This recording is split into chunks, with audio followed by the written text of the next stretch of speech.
Hey there.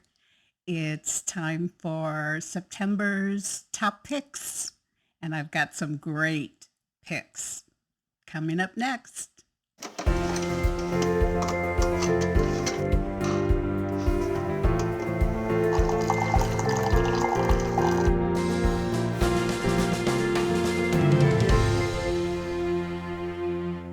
Keep reading. Hi, Terri Gillespie here, and welcome to September's edition of Top Picks. And I am once again very excited about these books, and let's get started. So, first one is my lead book, and as some of you might know, the lead book means that this particular author and this book is going to be my featured A2A interview, or I should say interviews, because it's both YouTube and blog. And it's going to be award-winning USA Today best-selling author Tamera Alexander. So excited. Never spoken with her before, read her books, so I'm very excited to get to know her. So this is her latest book, and it is A Million Little Choices. And that just really spoke to me because all of us know that we make a million little choices, maybe even every day, and we don't know how those choices can affect our lives. So this is published by Tyndale, and it's published for Focus on the Family. So this one comes out actually in November 7th, and it'll come out in hardcover, paperback, ebook, and audiobook. So let's read a little bit about Tamera Alexander, just in case you don't know anything about her. So Tamera Alexander is a Christie Award-winning, best-selling author of numerous books, including Colors of Truth, With This Pledge, A Lasting Impression, A Note Yet Unsung, To Whisper Her Name, and more. Her richly drawn characters and thought-provoking plots have earned her devoted readers worldwide. Tamera and her husband make their home in Nashville, where they enjoy life with their 2 adult children who live nearby. So here we go. These are the publisher's notes. How does a marriage survive the ultimate betrayal? Stephen is a lawyer at a big firm in Atlanta. He rubs shoulders with high-powered clients. He is also an adulterer. His wife, Claire, is an interior designer who didn't want to move to Atlanta from her dream home and job in Denver, and doesn't trust that her spouse won't cheat again. His choice of an antebellum mansion for their new home hasn't helped. Yes, he made the choice without her. It's too big, too old, and in serious need of updating. But then Claire makes a discovery that begins to change everything.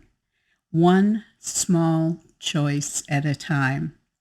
In A Million Little Choices, best-selling and award-winning author Tamera Alexander weaves a moving story of love and betrayal, of the power of the past to reach across time, of vows broken seemingly beyond repair, and of the tenuous hope within every human heart that opens itself to love and to be loved. Now, this book is actually a dual timeline, and I'm not going to tell you much more about that because it was a shocker to me because I didn't know it was a dual timeline. So I'm sorry if I ruined that surprise for you. It's still really good, really, really good. Okay, so let's read the first line. Chapter 1. Friday, May 24th, 2019, Denver, Colorado. Surely I'm misunderstood. Okay, I'm going to read the next line. Stephen wouldn't do this to me, to us.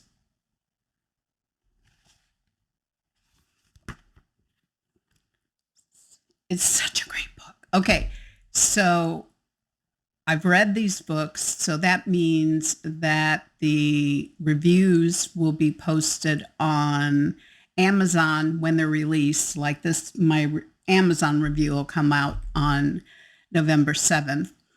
Barnes & Noble, Books A Million, BookBub, Goodreads, and ChristianBook.com. So you'll find the reviews there. And plus, I'll share them on various social media sites as well. So if you want a little more information, you can check out my review. All right. The next one, Into the Fire by Irene Hannon. Okay, and at the bottom it says Undaunted Courage, which typically means that there is going to be a series, but I just found out about her next release and it has nothing to do with this. So maybe she'll do it another time. I don't know. Anyway, love this book. And I mean, romantic suspense, mystery, page turning, all that other good stuff. But the reason why I really love this book is it was set in St. Louis. And I have to say this. So I grew up in St. Louis County and went to school in St. Louis. And so that's my old stomping ground. So when she mentions Ted Drew's frozen custard, I almost fell out of my chair because I went to school. My husband and I both went to school with Cindy Drews, who's the daughter of Ted Drew's. And Ted Drew's custard, if you're ever in St. Louis, you gotta go to Ted Drew's frozen custard. Of course, they're closed in the wintertime, but anyway, phenomenal. And then they talked about Kirkwood, which is where my in-laws used to live. So it was really great.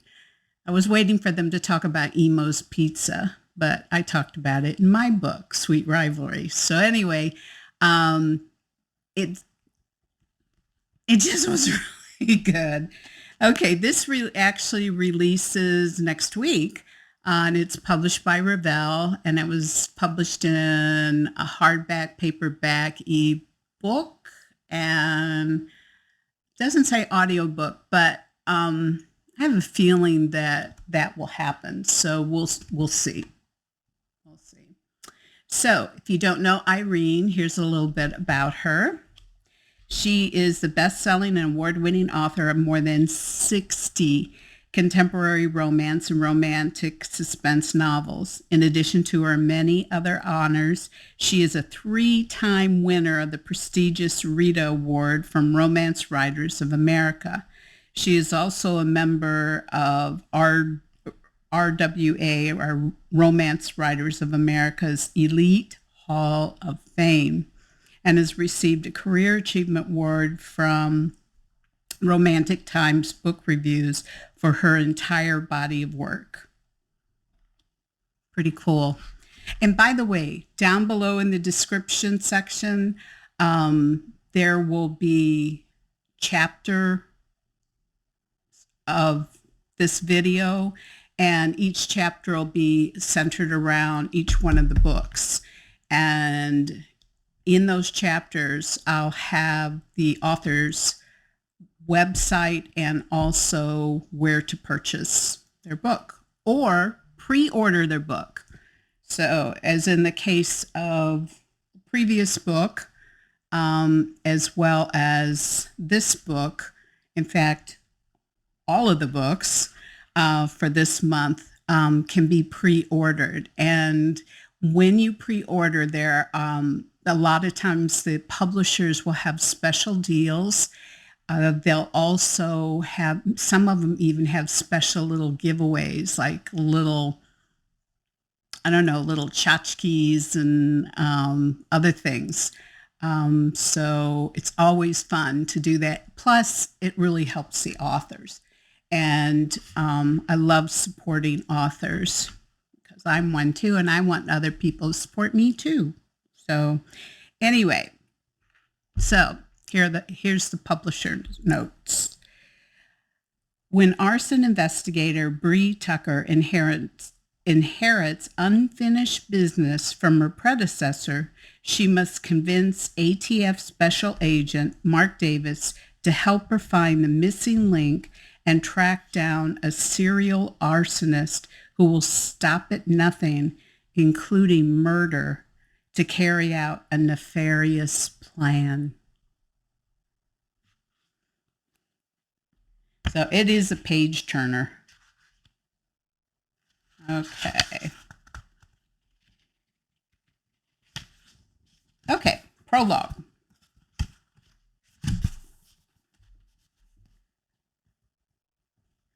Fire was cleansing, sacrificial, almost. That does seem nefarious, doesn't it? And soon, very soon, the flames would come. Really good. And you can learn a little bit about St. Louis, too. All right, next book. Chris Fabry.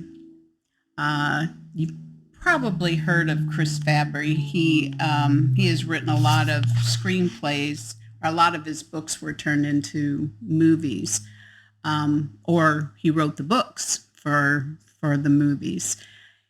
This book is called Saving Grayson, and it is published by Tyndale for Focus on the Family, and it will come out November 11th. So if you're not familiar with Chris Fabry, here's a little bit about him. Chris Fabry is an award-winning author and radio personality who hosts the daily program Chris Fabry Live on Moody Radio. He is also heard on Love Worth Finding, Building Relationships with Dr. Gary Chapman, and other radio programs. Chris's novels, which include Dogwood, Junebug, oh, I love that book, Almost Heaven, and The Promise of Jesse Woods, have won 5 Christie Awards, an ECPA Christian Book Award, and 2 awards of merit from Christianity Today. Chris and his wife live in Arizona and are parents of 9 children.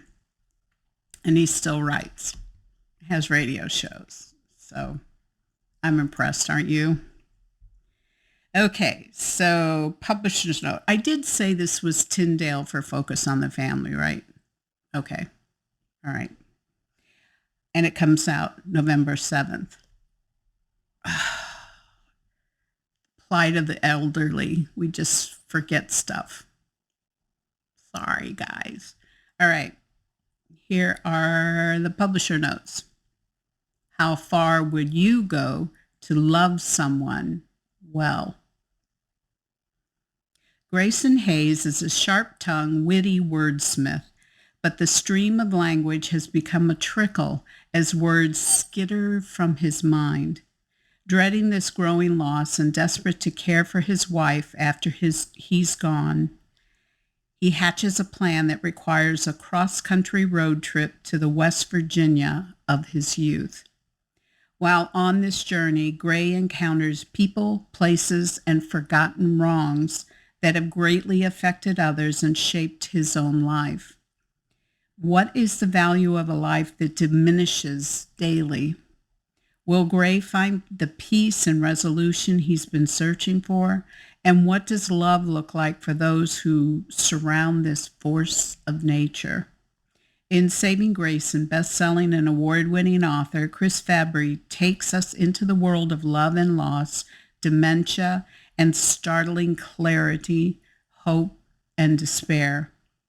We shake our heads and sometimes laugh at Gray's crusty antics, I like that because that's a great description.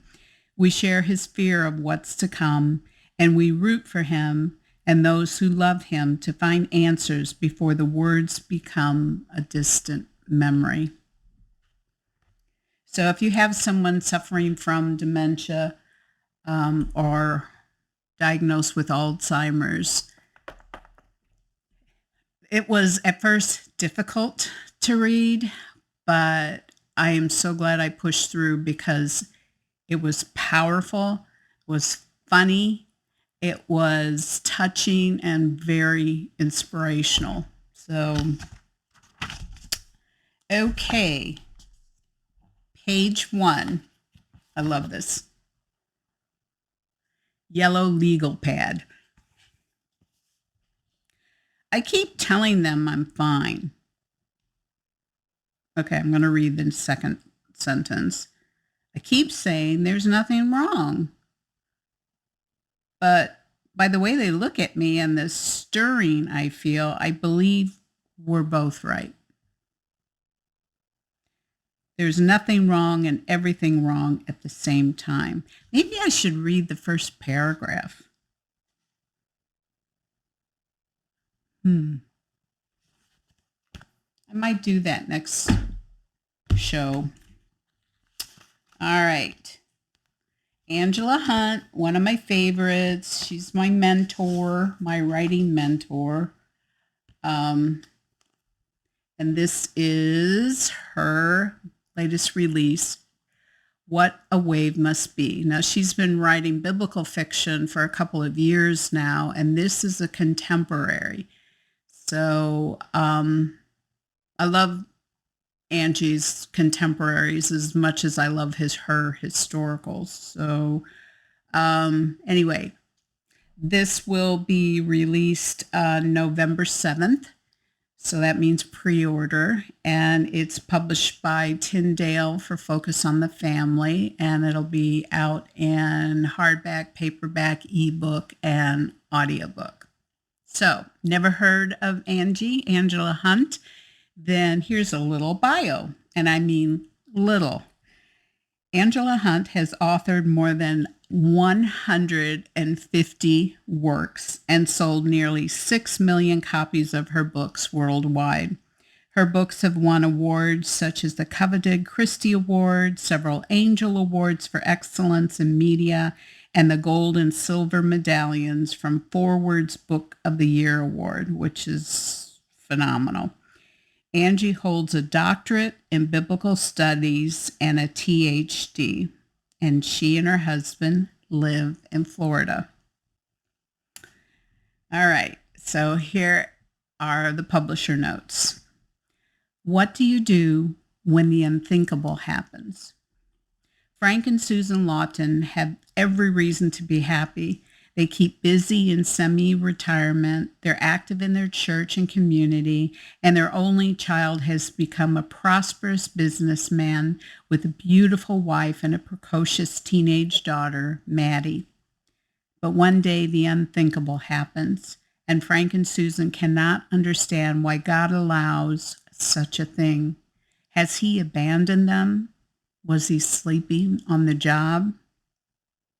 When a broken-hearted Maddie comes to live with them, Frank and Susan find themselves on an unexpected journey to a new understanding, an odyssey of the heart. In What a Wave Must Be, best-selling and award-winning author Angela Hunt weaves a tale of broken hearts and eternal hope, of shaken faith, but also tenacious love. We see the price paid by the loved ones for decisions made. Can Maddie then find the purpose she needs to go on living? All right.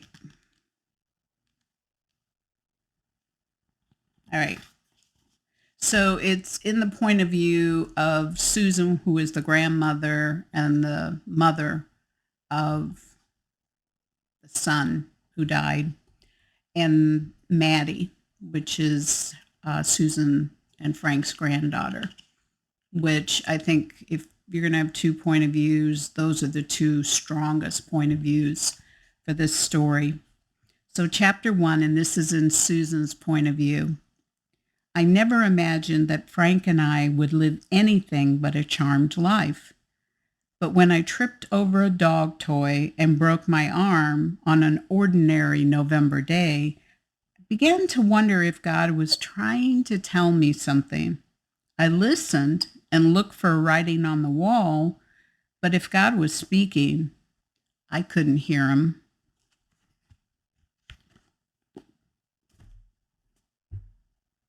Really good. All right. Yay. Okay. The Peasant King by Tessa Afshar. Now, Tessa, you may remember that Tessa was one of my A2A interviewees, and we talked about her book, The Hidden Prince. Well, this is kind of a sequel to The Hidden Prince, called The Peasant King. So this is, and by the way, I've interviewed Angie a couple of times, so I'll put the links to those previous interviews in there just for fun. The Peasant King by Tessa Afshar is published by Tyndale. This is not for Focus on the Family, so it's just Tyndale. And it will be released November 11th, which means what? We pre-order, right? Okay. And it will come out in hardback, paperback, and ebook. It doesn't look like audiobook yet, but I have a feeling sometimes it takes a while. It doesn't always happen at the same time as the release. So hopefully for you audiobook lovers, that will come out as well. All right. If you aren't familiar with Tessa Afshar, watch our interview. But in the meantime, Tessa Afshar is an award-winning author of biblical and inspirational historical fiction. She holds a Master of Divinity from Yale University, where she served as co-chair of the Evangelical Fellowship at the Divinity School. After working in women's ministry for nearly 20 years, Tessa became a full-time writer and speaker. Tessa and her husband live in New England, where they proudly tend to their mediocre garden.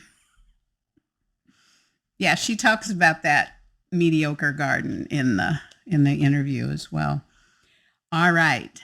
So these are the publisher's notes. Gemma has always thought of herself as perfectly ordinary until she faces extraordinary circumstances. When her mother, the Persian king's famous senior scribe, is kidnapped, Gemma and her sister must sneak undetected into enemy territory to rescue her. But infiltrating their adversaries' lands proves easier than escaping them. As they flee through the dangerous mountain passes, their survival depends on the skills of a stranger they free from prison, a mysterious prince named Afshar. Afshar's a very Jewish name, by the way. Afshar is not who the world believes he is. Despite his royal blood, he has had to climb his way out of poverty to forge success from nothing. A manufacturer of some of the best weaponry in the East, Afshar has only one goal: to destroy his father. But following his escape from prison, Afshar is irresistibly drawn to Gemma, unaware that she guards her own secret. Gemma must convince Afshar to give up everything he has worked for, all for the sake of a higher purpose he's not sure he believes in. The fate of the Persian Empire and possibly the Judean people hangs in the balance and in the persuasive power of one ordinary woman. All right. It's really cool because she also includes a map in the book, which does help. All right.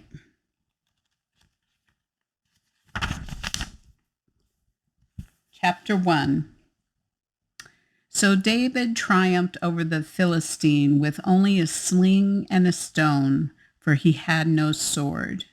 And that's from 1 Samuel 17, verse 50. And that's the New Language Translation, NLT. I'm not sure. It's a newer translation. Okay. The 8th year of King Cyrus's reign in Persia. War came slinking into Gemma's world, stealthy and sudden, advancing without regard for the comfort or convenience of those in its path. Having lived through 2 years of it and 3 years of civil skirmishes before that, Gemma had thought herself inured to its interruptions. Yet, when the clatter of horses' hooves startled her out of a sound sleep, she sat up abruptly in bed, pulse thrumming like a tambourine with too many cymbals. Bleary-eyed, she drew her knees to her chest and tried to calm her racing heart. Sounds good, doesn't it? Okay, that's it for this month's top picks. I've already got some really great ones for next month, but we'll talk about that next month. So in the meantime, thanks for watching. Keep reading, and God bless.